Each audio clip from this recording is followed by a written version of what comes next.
Hey, que la que hay, mi gente? It's Rocky here from SpeakSpanishFaster.com, and in today's video, we are going to be talking about the subjunctive tense in Spanish. This video is going to serve kind of as an introduction to the subjunctive tense because anytime we are covering tenses in Spanish, it's not something that can be covered in one video, but I think I can give you a basic foundation to being able to master this tense quickly. So if you've ever wondered what is the subjunctive tense, how do I use it, when do I use it, then pay close attention to this video because I will be breaking it all down for you today. Now, if you've ever struggled with this tense, don't worry, it is not your fault. This is a very, very confusing verb tense, especially for English speakers. Because in English, even though we have the subjunctive tense, we don't really notice it. So let me show you a quick example. In English, I could say something like, I buy the food. Yo compro la comida. So I buy the food.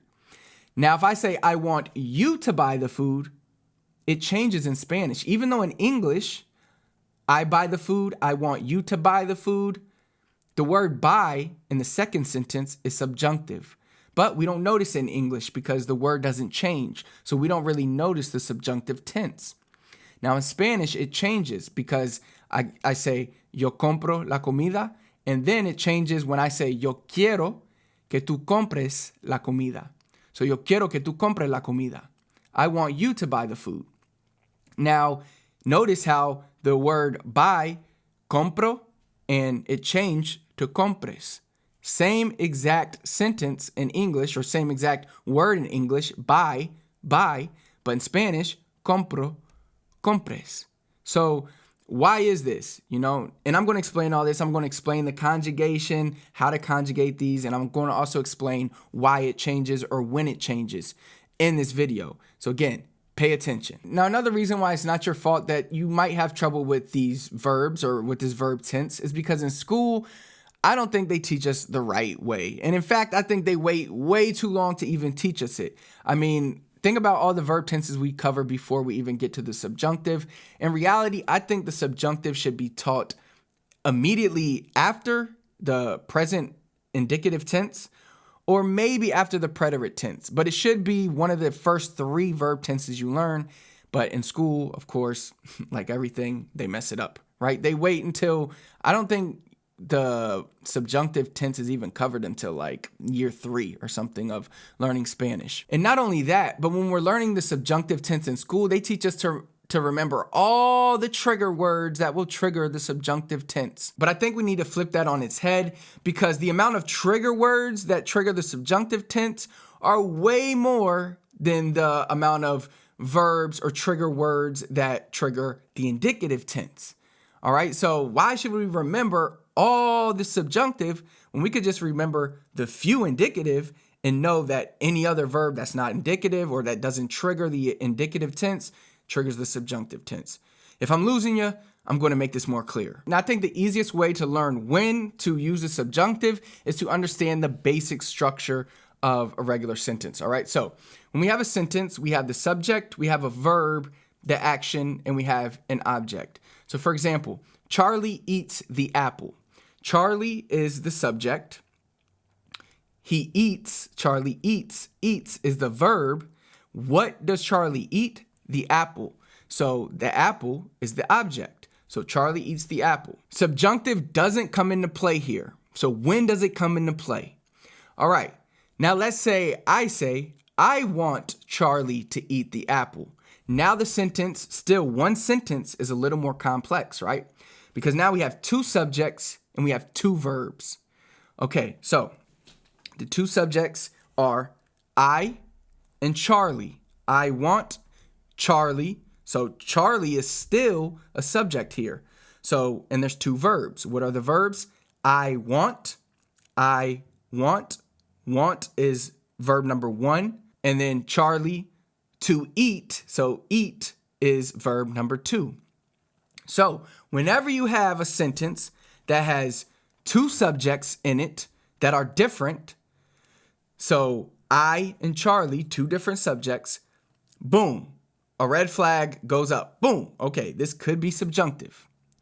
Now, what is the other kind of trigger? So there's two triggers, all right? Trigger number 1, are there two subjects in the sentence that are different? there's I, and there's Charlie. Okay, trigger 1 goes on. Now, trigger 2 is waiting to be hit right now. So what is trigger number 2? Trigger number 2 is the first verb a trigger verb? So what is the trigger verb? Or what are the trigger verbs? This is when I think it's good to know and understand the basic acronym WEIRDO. So for the acronym WEIRDO, we have W means wishing. So any verbs that mean wishing or, wanting something to happen, they trigger the subjunctive. Next, we have E, emotion. So a verb that expresses emotion will trigger the subjunctive. I, impersonal. So a verb that is an impersonal something will trigger the subjunctive. And don't worry, I'm going to give you an example of each of these in a second. We also have R for requesting. So this is similar to want. If you request something, it's like you want something. It's a desire. Then we have doubt.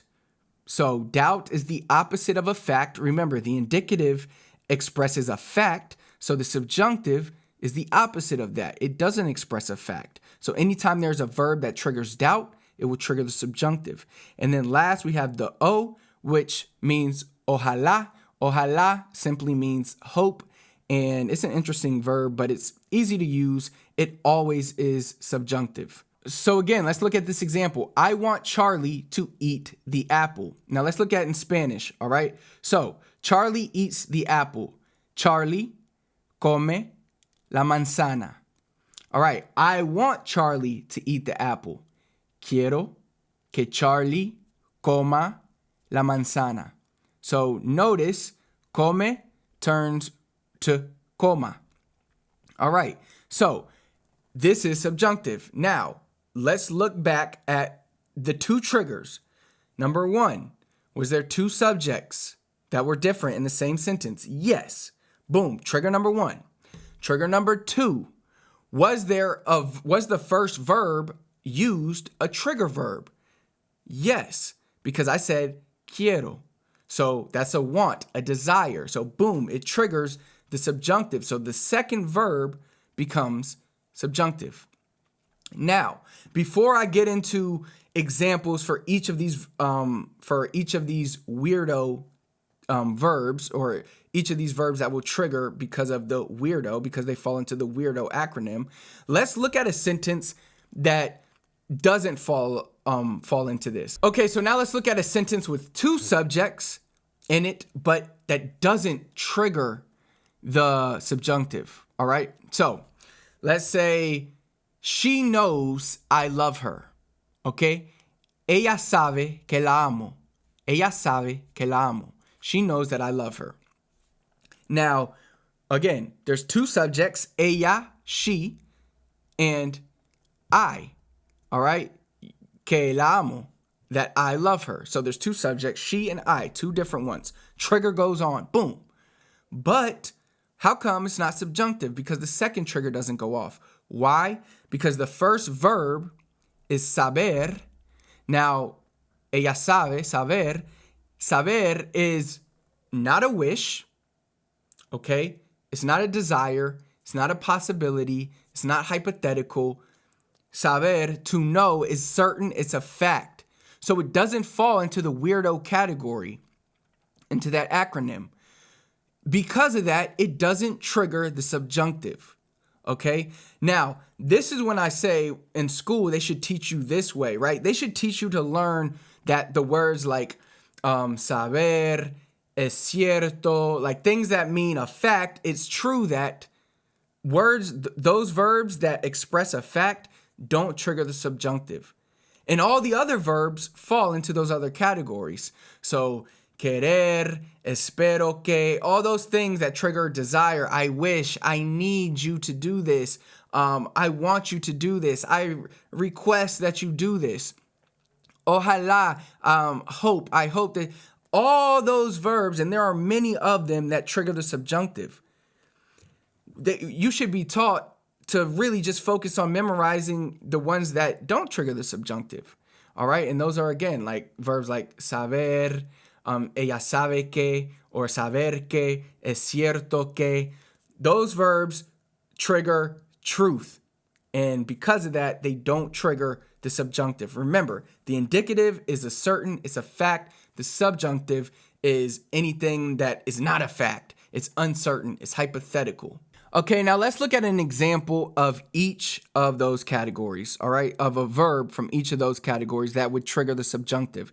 Now, all these sentences, of course, are going to have two subjects in them because that's the only way you can trigger the subjunctive. And then they're going to have a verb that, one of these trigger verbs that follows into the weirdo category. All right, the first sentence, yo quiero que tú vayas conmigo. All right, I want you to go with me. So subject number one is yo. Verb number one, quiero que. Now the subject number two is tú.